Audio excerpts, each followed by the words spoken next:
So let's move in depth and learn about the containers and everything a little bit in detail. So for that, we'll be having a lab for that. And to do so, we'll be pulling an image from the Docker Hub. So for this instance, we'll be doing it with Nginx.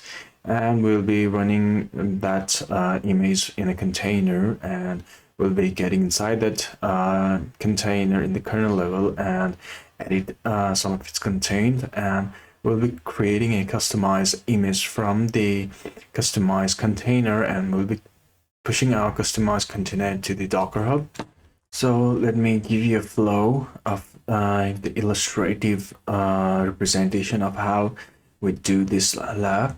So here you have the image library. We pull a Docker image, which is Nginx to be precise, and you run that image to a container which have a specific and a unique container ID. To run that to run the container in bash session, you'll be able to edit its default index.html page. So while we change, and you have that changed files ready and displayed in your web browser. So after successfully changing that, you have that customized container.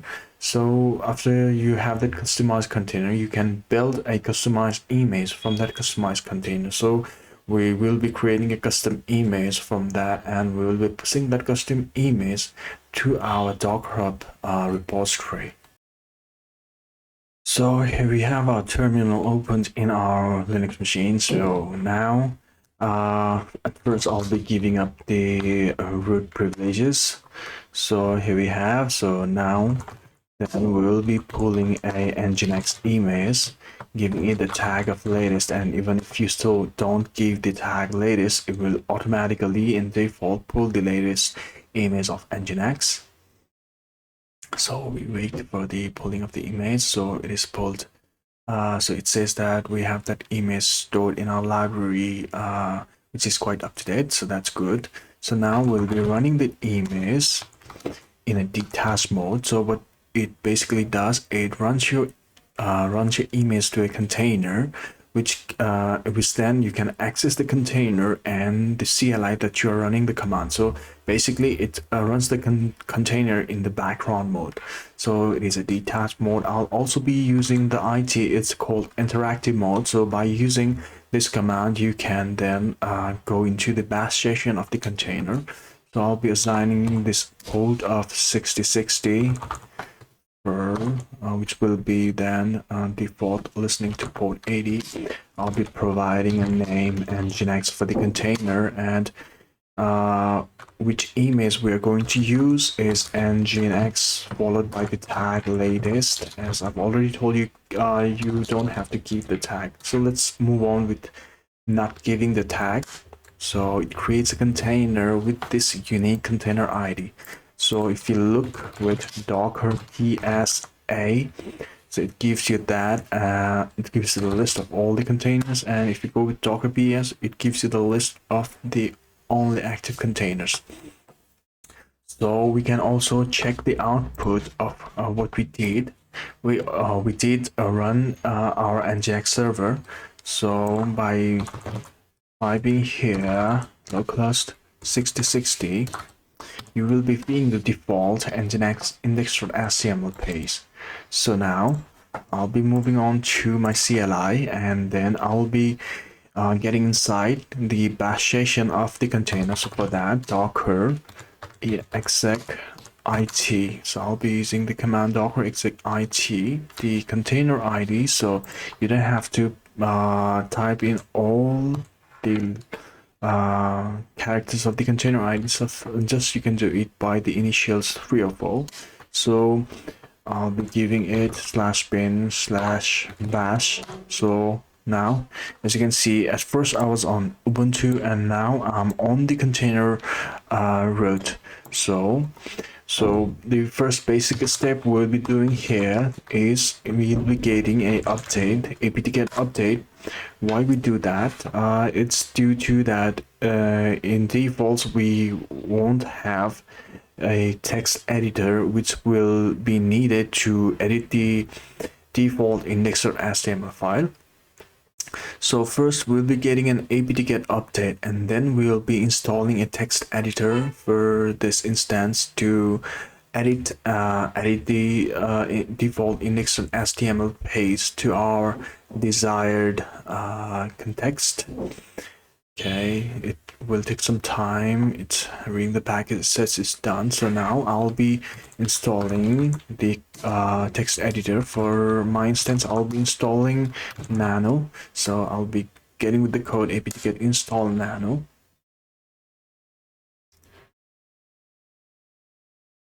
So once we finish with the installation of the text editor, we'll be then going on to the location cd/user share nginx and html.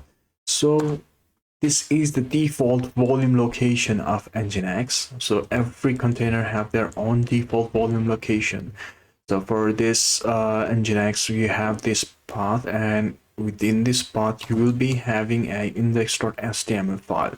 So we will be editing index.html files. So for that we'll be using nano index.html.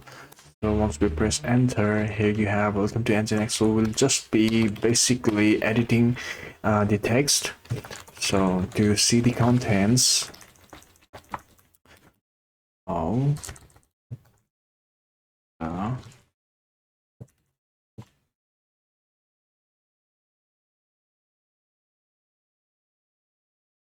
successfully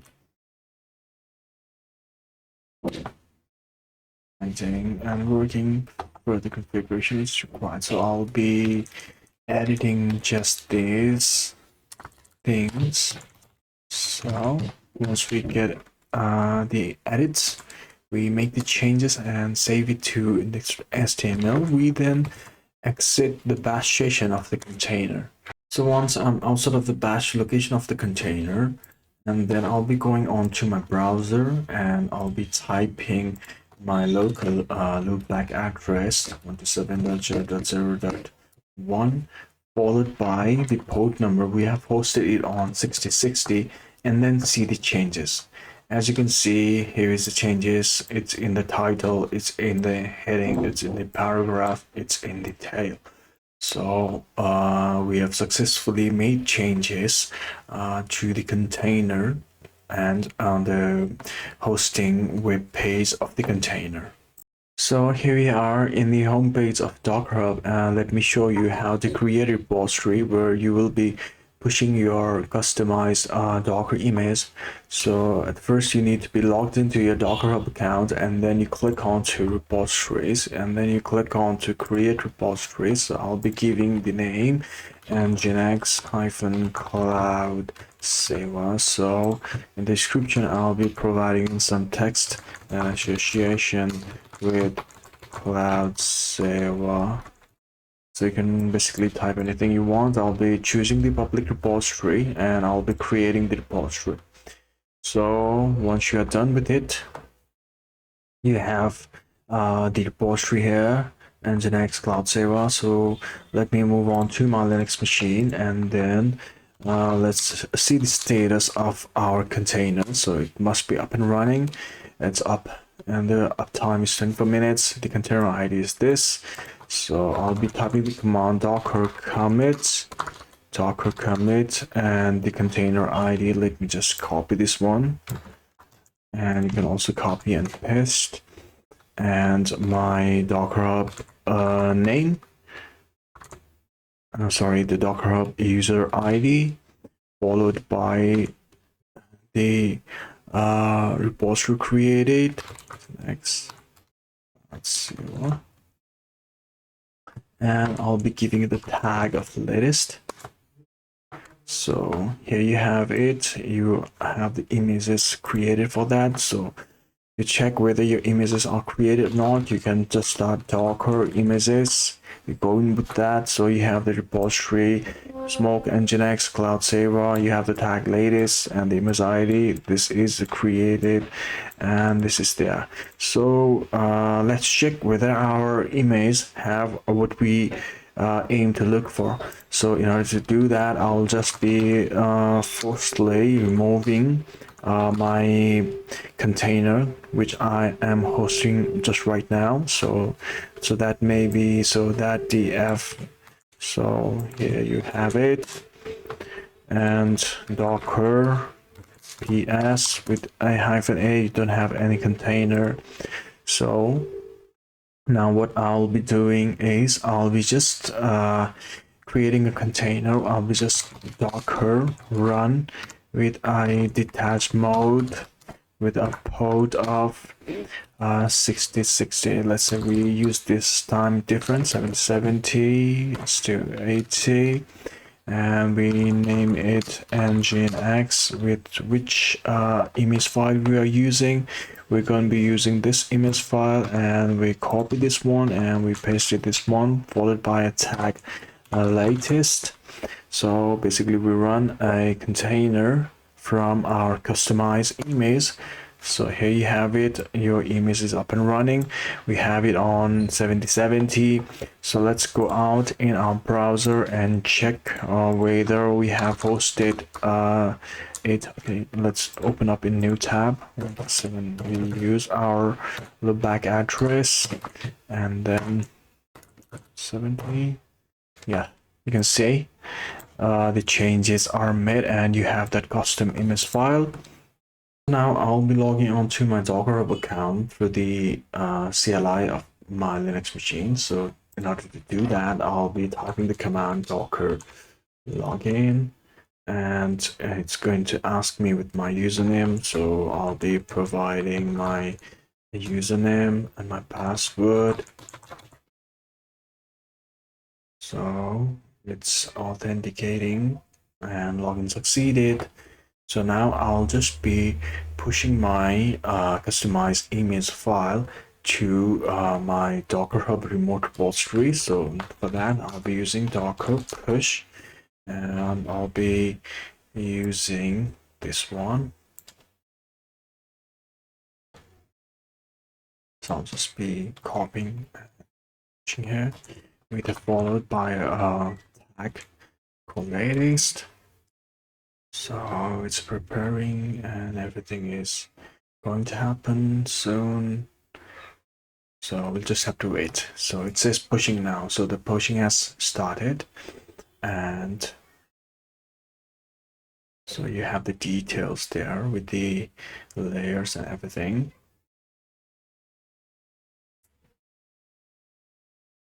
So let's wait on to that.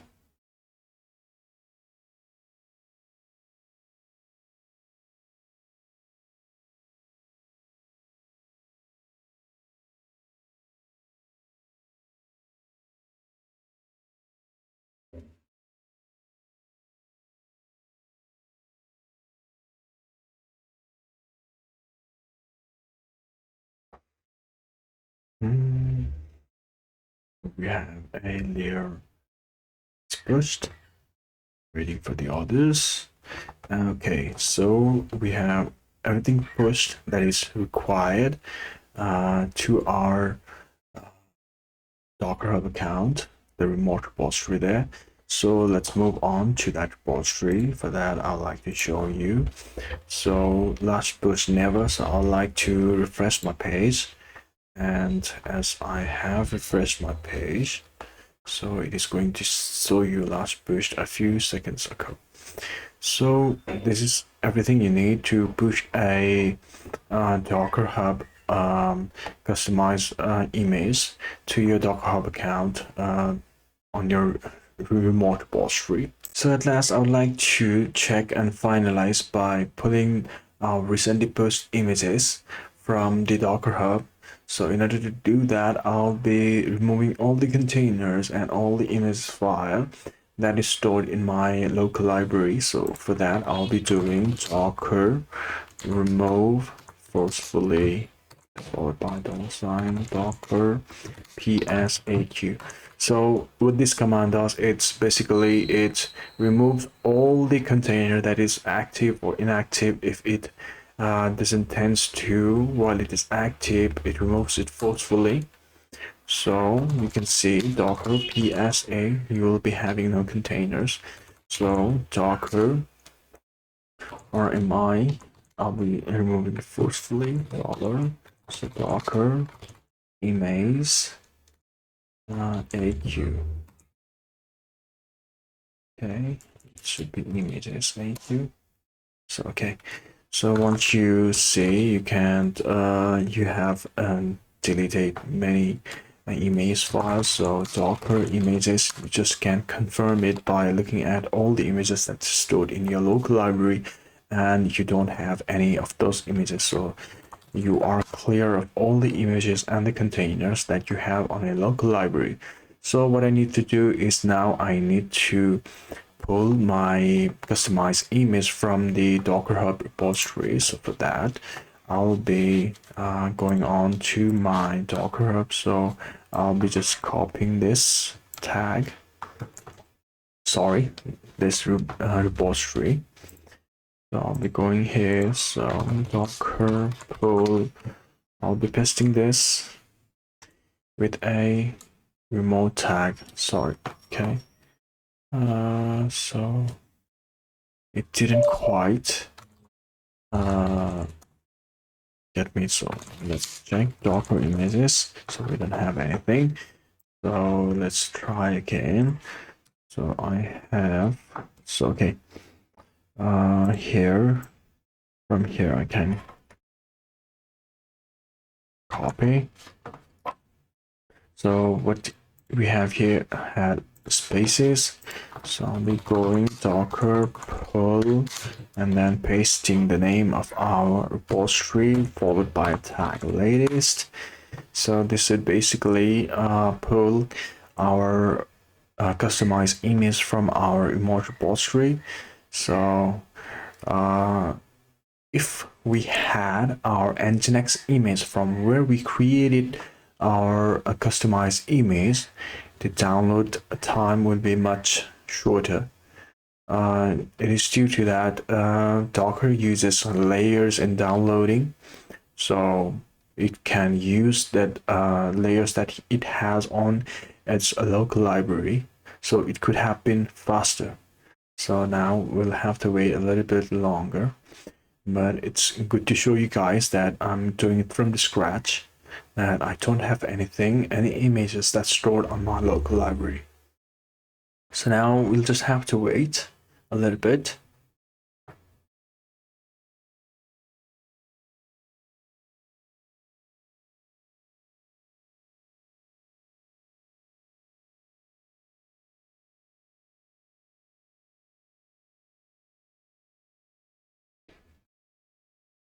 So 1, 2, 3, 4 layers are completed with the downloads, and we'll have to wait a little bit longer for the 2 layers that's downloading.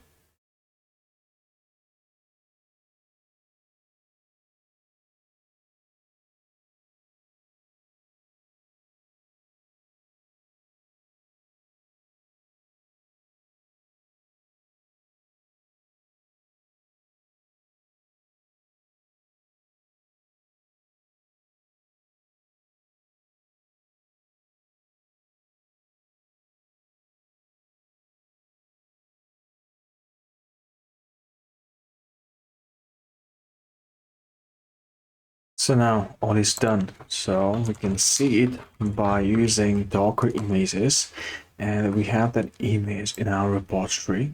So now I'll be running that image to a container. Docker run with a DIT specified by a port number. Let's say we do it this time by 66, listening to the port default port 80, and we'll be giving it a name of Nginx. Source. Okay, we'll be getting the name of custom image, and then we'll be providing the name of the image as Nginx. So we'll have to provide this thing. So I'll be providing this one. So I'll just be copying and pasting, and I have this one extra symbol here. So I'll just run it, and here we have that container created with a unique container ID. So now what I have to do now is to go to my web browser. So I'll just be providing my loopback address 127.0.0.1, and I'll be opening up with report number 6060. So here you have it. You have the title change, you have the header change, you have the paragraphs changed, you have the tail changed, and everything is changed. And this all comes through a freshly run container from the downloaded customized container.